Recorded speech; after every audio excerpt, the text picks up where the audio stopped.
मेरे प्रिय भाइयों बहनों, यीशु मसीह के पवित्र नाम से आप सभी लोगों को प्रेम भरी बधाई। जीसस मिट्स YouTube family, GPS Robinson Facebook में जितने हमारे परिवार हैं, सभी लोगों को मैं स्मरण करता हूं, परमेश्वर की महिमा करता हूं। आपके परिवारों में और आपके बच्चों के ऊपर परमेश्वर की सुरक्षा सदा बनी रहे, यही हमारी आशा है, चाहत है।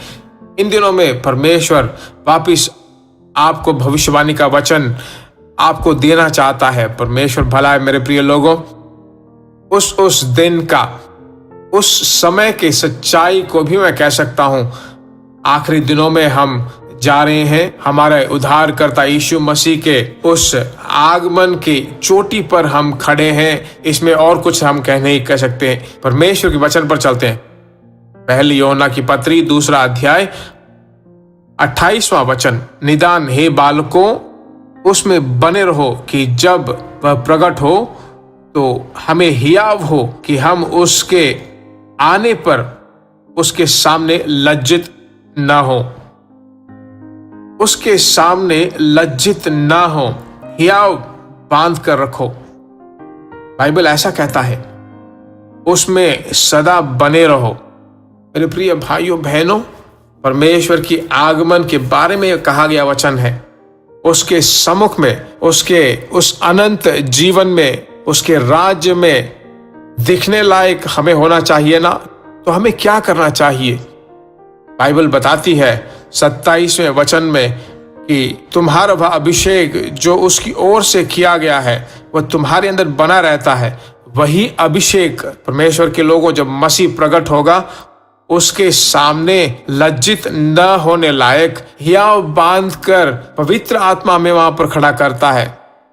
तो सदा आपके अंदर आत्मा के उस वर को अग्नि में भरकर, अभिषेक में भरकर हमें जीना चाहिए। और परमेश्वर की आत्मा जो है जब तुरही फूकेगी, हमारे कानों में सुनाई देना चाहिए।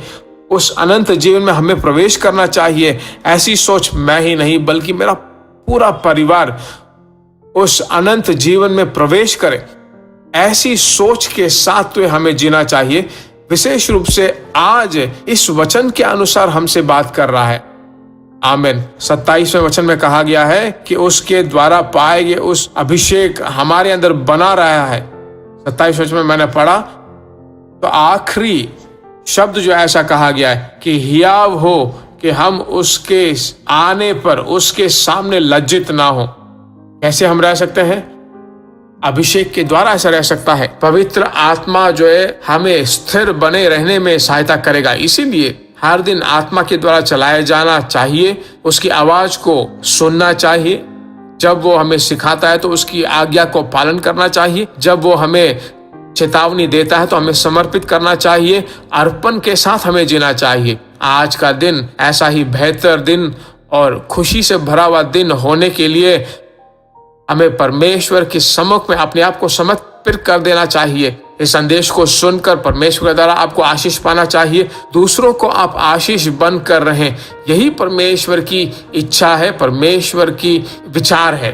तो मेरे साथ मिलकर आप प्रार्थना कीजिए, अपने आप को समर्पित कीजिए। हे प्रभु, इस प्रार्थना के समय में जब तू प्रकट होने वाला है, तेरे सामने कभी लज्जित ना होने लायक हियाव बांध कर रहने के लिए, हियाव बांध कर खड़े होने के लिए बल देकर, हे परमेश्वर की आत्मा, तेरा अनुग्रह हम पाते रहें। तेरे दया का हाथ सदा हमारे ऊपर बना रहे। ऐसा ही तो हमें चला और पवित्र नाम की महिमा कर ले। आकाश तेरा सिंहासन है और भूमि तेरे पांव की चौकी है। ऐसे हजारों हजारों लोग जो है इसे जानकर समृद्धि पाए, सफलता पाए और सुरक्षित बने रहें। टू व्हीलर में जाए, शेयर ऑटो में जाए, या चल कर जाए, कार में जाए, ट्रेन में जाए या फ्लाइट में जाए, जहां कहीं भी वो रहे, तेरे बच्चे उनकी सुरक्षा कर ले, तेरे बच्चों की सुरक्षा कर ले। अब तक तूने हमें चलाया है, आने वाले दिनों में लगातार चलाते रहे। यीशु मसीह के नाम से प्रार्थना करते हैं, आमीन। परमेश्वर की स्तुति हो। प्रार्थना को सुना। हर वक्त जैसा मैं कहता हूं, जरूर शेयर करें, भूल न जाएं। हिंदी भाषा में जिन्होंने सुना, आपके राज्य में, आपके डिस्ट्रिक्ट में या जिस गांव में आप रहते हो वहां पर जरूर शेयर करें। प्रेम से मैं कहता हूं thank you, God bless you. प्रिय भाइयों और बहनों, आशा करते हैं कि यह संदेश आपके लिए आशीष का कारण बना होगा और ऐसे संदेशों को सुनकर आशीष पाने के लिए जीसस मीट्स मिनिस्ट्री नामक हमारे YouTube चैनल को सब्सक्राइब करें और प्रार्थनाओं और सलाह के लिए हमें संपर्क करें। हमारा फ़ोन नंबर 9841252836 और 7299546363। Email gpsrobinson@hotmail.com। परमेश्वर आपको आशीष दे।